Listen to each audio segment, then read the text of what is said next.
In this video we'll be showing the operation of the Bolton mill engine. First we will fill the water tank, removing the lid and filling the tank to water to just below the return line pipe.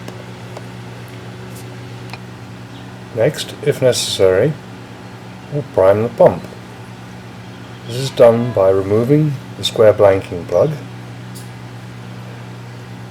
and rotating the engine by hand until water emerges. Next we fill the oil damper reservoir. First we remove the square blanking plug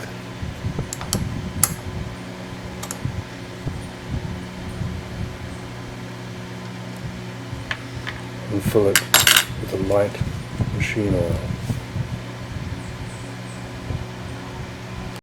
After replacing the blanking plug, we open the reservoir valve completely. Next, the displacement lubricator must be filled with steam oil. There are over 15 oiling points that need to be attended to before the engine can be run, including one in the journal pedestal hidden below this elaborate cap.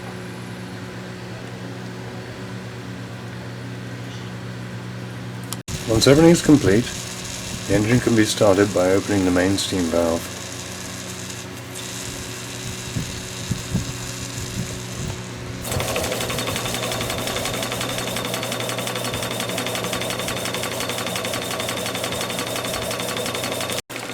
After the engine is started, we briefly open the drain valves, which will drain condensate from the steam chest and the cylinder.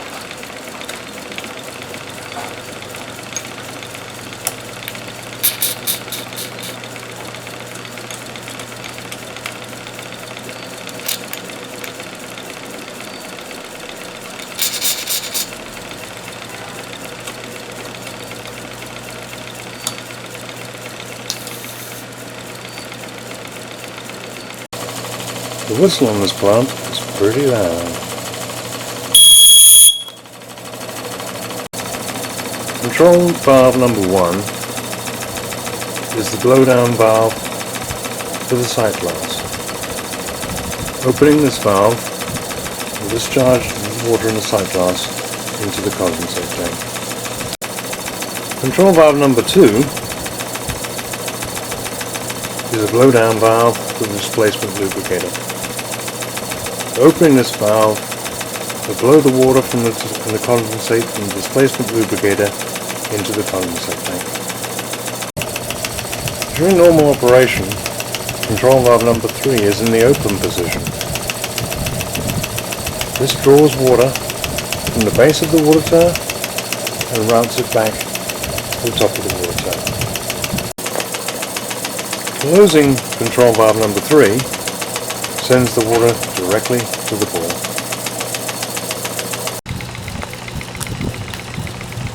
And here we are now, running at a steady 8 psi, just gently ticking over. Now we can put the cover on. This will tick away next to me as I sit at my desk for the next couple of hours.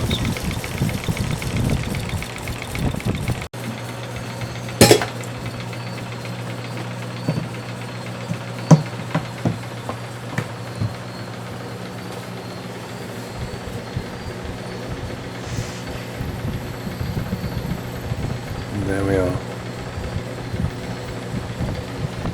This little thing may give you a clue as to what comes next.